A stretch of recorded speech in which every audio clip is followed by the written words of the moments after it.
Assalamualaikum warahmatullahi wabarakatuh. Perkenalkan, nama saya Nur Hikmah dengan NIM S1R020099. Di sini saya akan menjelaskan tugas akhir program linear dengan soal. Kerjakan soal berikut dengan menggunakan teorema 5.2 dengan maksimumkan Y sama dengan 3x1 plus 2x2 dengan kendala-kendala x1 plus x2 lebih dari sama dengan 1, min 5x1 min x2 kurang dari sama dengan 0, min x1 plus 5x2 kurang lebih dari sama dengan 0, x1 plus x2 kurang dari sama dengan 6, di mana x1, x2 lebih dari sama dengan 0. Adapun penyelesaiannya, langkah awal yang harus dilakukan adalah merubah kendala-kendala agar semuanya berbentuk bertidaksamaan dengan mengalihkan kedua sisi dengan min 1, sehingga diperoleh kendala-kendalanya. Kendala pertama, min x1 min x2 kurang dari sama dengan min 1, min 5x1 min x2 kurang dari sama dengan 0, x1 min 5x2 kurang dari sama dengan 0, x1 plus x2 kurang dari sama dengan 6, di mana x1, x2 lebih dari sama dengan 0. Kemudian langkah selanjutnya adalah menentukan formulasi dualnya, yaitu ketika kita membangun masalah dual dari kendala ini, kita mendapatkan langkah formulasi dual seperti ini. Minimumkan Y sama dengan min Y1 plus 6Y4. Nilai min Y1 plus 6Y4 ini kita dapatkan dari konstanta pada kendala-kendala variabel. Dengan kendala-kendalanya yaitu min Y1 min 5Y2 plus Y3 plus Y4 lebih dari sama dengan 3, min Y1 min Y2 min 5Y3 plus Y4 lebih dari sama dengan 2, di mana Y1, Y2, Y3, dan Y4 lebih dari sama dengan 0. Kemudian langkah selanjutnya yaitu menghitung nilai optimum masalah prima. Nilai masalah primalnya yang ini.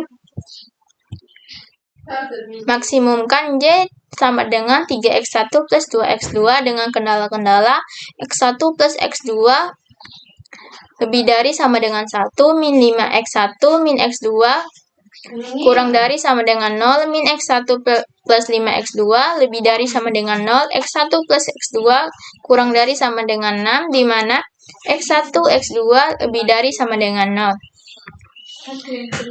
Sehingga bentuk standar dari masalah program linear ini adalah fungsi tujuan memaksimumkan Z sama dengan 3x1 plus 2x2 plus 0x3 plus 0x4 plus 0x5 plus 0x6. Di sini kita menambahkan variabel surplus dan slack. Dengan kendala-kendalanya x1 plus x2 min x3 sama dengan 1, min 5x1 min x2 plus x4 sama dengan 0, min x1 plus 5x2 min x5 sama dengan 0, x1 plus x2 plus x6 sama dengan 6. Di mana x1, x2, x3, x4, x5, dan x6-nya lebih dari sama dengan 0. Kemudian kita melakukan uji kelayakan dengan mengubah kendala-kendala ini menjadi bentuk vektor. Sehingga karena bentuk standar tersebut belum layak simplex, maka diperlukan tambahan variabel semu. Sehingga fungsi tujuan memaksimumkan Z sama dengan 3x1 plus 2x2 plus 0x3 tambah 0x4 plus 0x5 plus 0x6 min mx7 min mx8. Kenapa di sini ditambahkan min? Karena di sini kita fungsi tujuannya yaitu memaksimumkan. Dengan kendala-kendalanya seperti ini. Kemudian kita melakukan uji kelayakan dengan merubah kendala-kendala ini menjadi bentuk vektor. Sehingga setelah kita merubahnya menjadi vektor, dapat dilihat bahwa masalah program linear tersebut dapat dikatakan sudah layak simplex dengan variabel basis yaitu x4, x6, x7, x8. Kemudian kita bisa melakukan perhitungan dengan metode simplex. Untuk nilai CJ ini kita menggunakan koefisien pada fungsi tujuan. Lalu untuk nilai CB ini kita dapatkan dari koefisien variabel basis pada fungsi tujuan. Untuk CB ini merupakan variabel basisnya.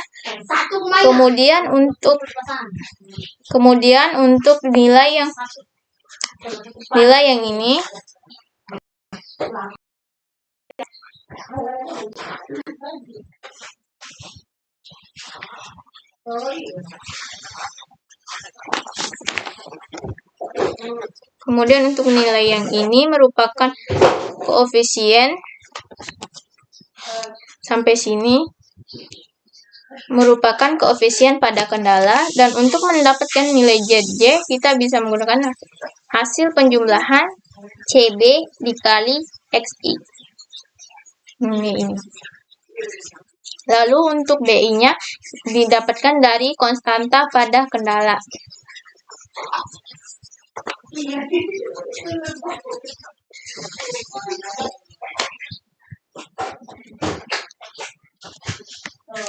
Nah,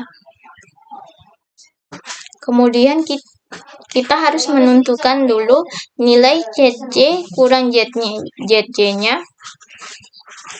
Setelah kita mendapatkan nilai ZJ min ZJ, kita harus menentukan kolom pivotnya. Untuk kolom pivotnya digunakan nilai positif terbesar.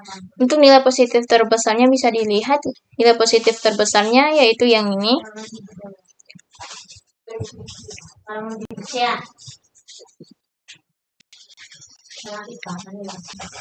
Nah, setelah kita menentukan kolom pivotnya, kemudian kita dapat menghitung nilai BI-nya, nilai theta I-nya. Untuk mendapatkan nilai theta I digunakan rumus BI dibagi kolom pivotnya sehingga didapatkan nilai 1, 0, 0, dan 6. Setelah mendapatkan nilai theta I, kita harus menentukan baris pivotnya. Untuk baris pivotnya yang ini.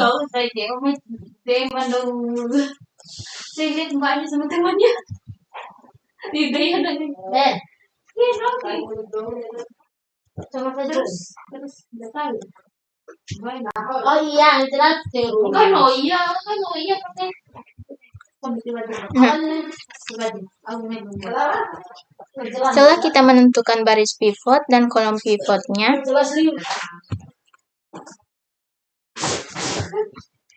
baris pivot dan kolom pivotnya bisa dilihat nih, angka 5 ini merupakan perpotongan dari baris pivot dan kolom pivot. Jadi 5 ini merupakan elemen pivotnya. Nah, elemen pivot nanti akan dirubah menjadi 1, sedangkan elemen lainnya semuanya akan diubah menjadi 0. Nah, di sini X2 merupakan variabel masuk basis, sedangkan X7 merupakan variabel keluar basis.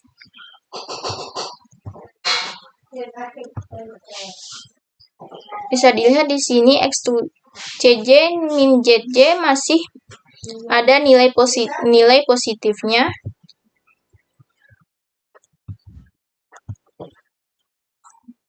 Kemudian kita melanjutkan tabel selanjutnya, yaitu iterasi 1. Tadi X2 merupakan variabel yang masuk basis menggantikan X7 yang merupakan variabel keluar basis. Di sini jangan lupa CB-nya diganti menjadi konstanta X2. Nah, untuk mendapatkan nilai ini,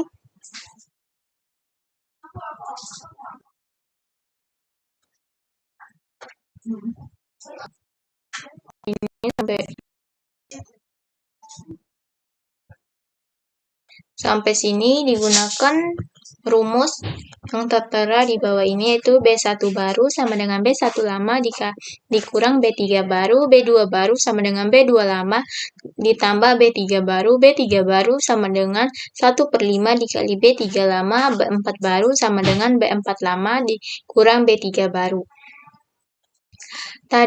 Tadi elemen pivotnya yaitu elemen pivotnya itu 5, di sini sudah tertera jadi 1, sudah diganti jadi 1, dan elemen lainnya sudah menjadi 0.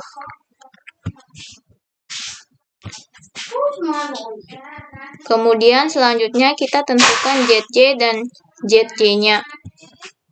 Seperti rumus tadi, ZJ didapatkan dari CB dikali XI. Lalu ditambahkan. Kemudian selanjutnya menentukan ZJ dikurang ZJ-nya. Ini sudah ditentukan nilainya.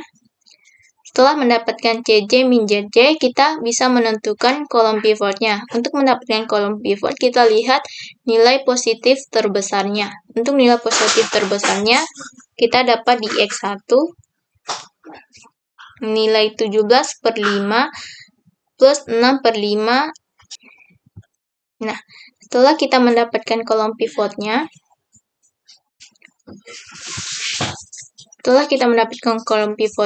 kemudian kita bisa menghitung delta I dengan cara BI dibagi kolom pivotnya. Di sini bisa dilihat nilai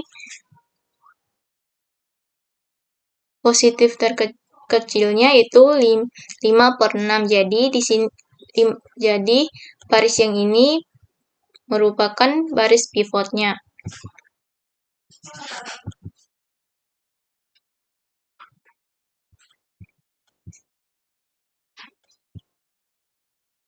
Kemudian setelah kita menentukan baris pivot dan kolom pivot, kita bisa menentukan elemen pivotnya. Di sini elemen pivotnya 6/5 karena merupakan perpotongan dari baris pivot dan kolom pivot.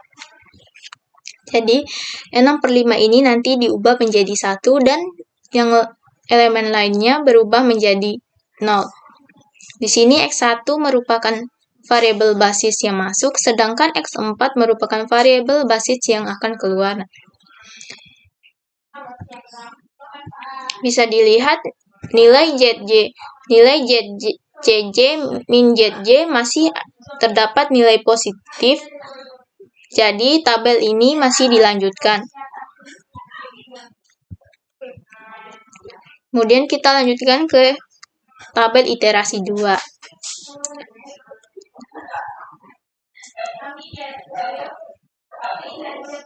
Sama seperti yang tadi, untuk mendapatkan nilai ini sampai sini,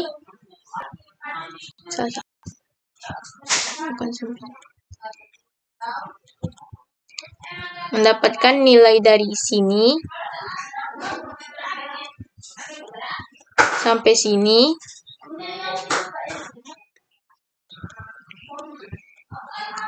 dapat menggunakan rumus P1 baru sama dengan 5/6 dikali B1 lama, B2 baru sama dengan B2 lama ditambah 2/6/5 dikali B1 baru, B3 baru sama dengan B3 lama plus 1/5 dikali B1 baru, B4 baru sama dengan B4 lama plus min 6/5 dikali B1 baru.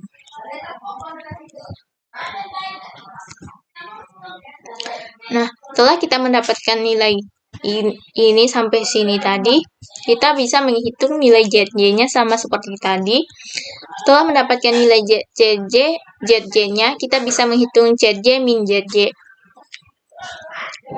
Nah, setelah menghitung nilai ZJ min ZJ-nya, kita seperti tadi juga, kita harus menentukan kolom pivotnya.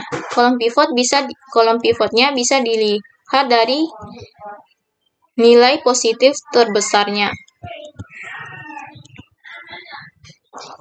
Berarti kolom pivotnya bisa dilihat di sini yang paling besar yaitu 17/6 plus M. Jadi kolom pivotnya berada di sini.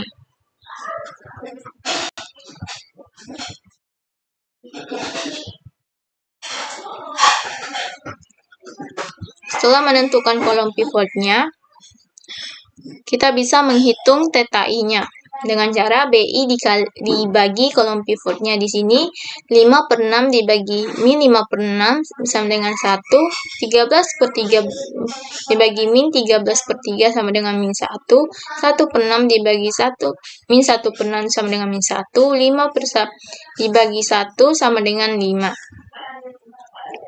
Kemudian kita harus menentukan baris pivotnya dengan melihat nilai positif terkecil. Di sini nilai positif terkecilnya yaitu min 5. Jadi sini merupakan baris pivotnya.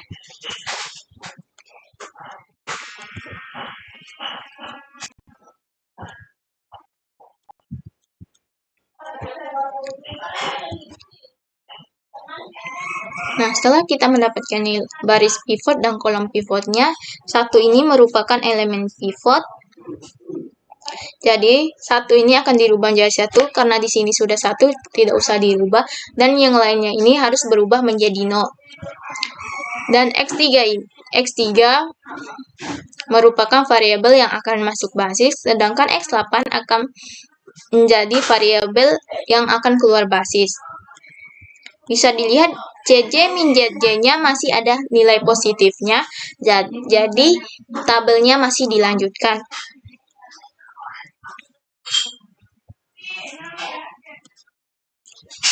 Untuk tabel iterasi 3.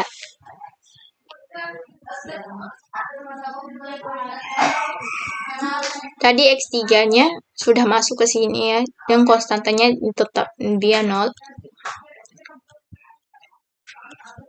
Nah, untuk mendapatkan nilai ini, sampai sini tadi, bisa menggunakan rumus seperti di bawah ini, yaitu B1 baru sama dengan B1 lama plus 5 per 6 B4 baru, B2 baru sama dengan B2 lama plus 13 per 3 B4 baru, B3 baru sama dengan B3 lama plus 1 per 6 dikali B4 baru, B4 baru sama dengan 1 dikali B4 lama. Nah, setelah kita mendapatkan nilai ini sampai sini, kita bisa menghitung ZJ-nya. Seperti kayak tadi, CB dikali XI-nya. Setelah mendapatkan nilai ZJ, kita juga bisa selanjutnya menghitung nilai CJ dikurang ZJ-nya. Setelah mendapat nilai CJ min ZJ, kita bisa dilihat di sini semua nilai CJ ZJ-nya sudah 0 dan negatif. Jadi delta I-nya tidak usah dihitung, tabelnya berhenti sampai sini. Nah, sehingga dari tabel diperoleh bahwa nilai optimum dari masalah primal program linear tersebut adalah 17 dengan X1 sama dengan 5 dan X2 sama dengan 1. Karena penyelesaian optimum dari primal terjadi pada variabel-variabel dasar yaitu X1 dan X2, maka berdasarkan teorema 5.2, kendala pertama dan kedua pada dualnya berbentuk persamaan yaitu min Y1 min 5Y2 plus Y3 plus 4 sama dengan 3, min Y1 min Y2 min 5Y3 plus Y4 sama dengan 2. Selanjutnya, substitusikan nilai-nilai X1 dan X2 ke dalam kendala-kendala primal, diperoleh kendala ketiga dan keempat berbentuk kesamaan, sedangkan kendala pertama dan kedua berbentuk ketaksamaan. Jadi, berdasarkan teorema 5.2, nilai Y1 dan Y2 sama dengan 0, untuk menentukan nilai variabel lain dapat diselesaikan dengan sistem persamaan linier. Karena nilai variabel Y1 dan Y2-nya 0 tadi, jadi tidak ditulis di sini, jadinya Y3 plus Y4 sama dengan 3, min 5Y3 plus Y4 sama dengan 2. Akhirnya diperoleh nilai Y3 sama dengan 1 per 6 dan Y4 sama dengan 17 per 6. Nilai ini didapat dengan cara metode eliminasi dan substitusi. Jadi, kesimpulan nilai optimum dual terjadi pada Y1 sama dengan 0, Y2 sama dengan 0, Y3 sama dengan 1 per 6, dan Y4 sama dengan 17 per 6, dengan nilai optimumnya adalah G sama dengan 17.